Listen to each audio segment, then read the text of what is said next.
All right, as this next example we're going to look at in terms of multiplying and dividing rational expressions is asking us to find any value that would cause the rational expression to be undefined. So we're looking for undefined values. What would make this polynomial undefined? Which means that something in the denominator is going to equal, make that denominator equal to 0.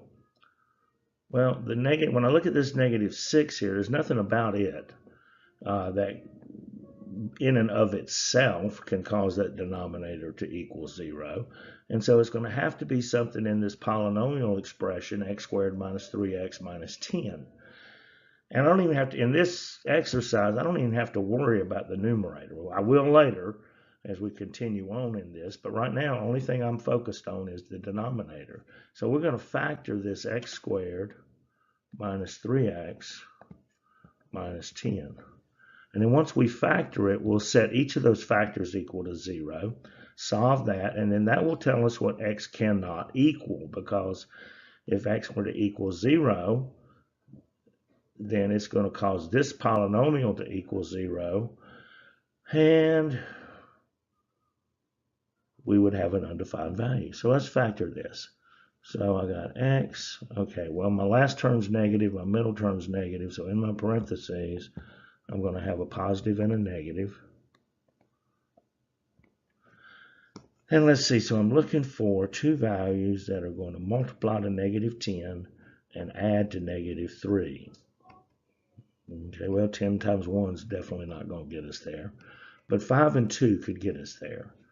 Now, let's see, if I had x plus 2 and x minus 5, all right, x times x is x squared, x times -5 is -5x, 2 times x is 2x, so -5 plus 2x is going to be -3x, that should check that, and 2 times -5 gives me -10, check, check, those are our two factors. Now let's set each of these factors to 0 and solve.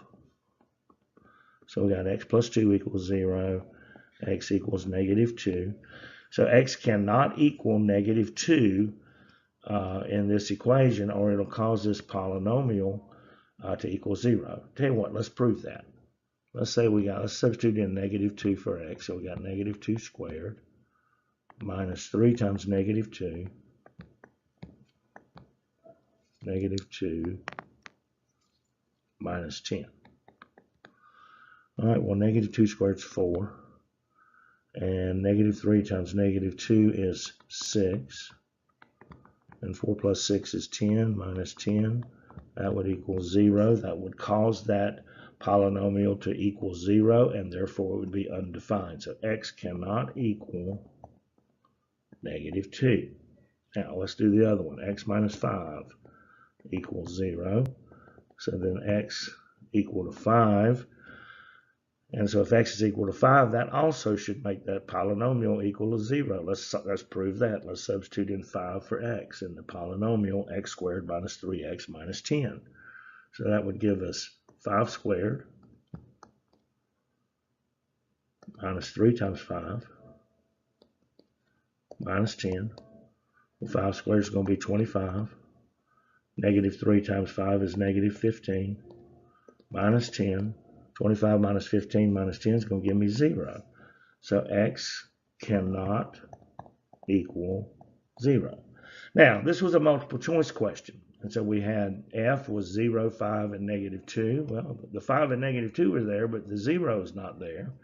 In fact, if x is equal to 0, 0 squared is 0, -3 times 0 is 0, and we're just left with -10 times -6. That's okay. Obviously, G is our correct answer. Let's just look at H. H has got 0, -2, -6. Well, that doesn't compute. And neither does the 5, -2. Those are two that we cannot equal, but the -6 doesn't matter. So G is the correct answer. We have found the undefined values. It's going to get a little trickier than this, I can assure you, before this chapter section's over.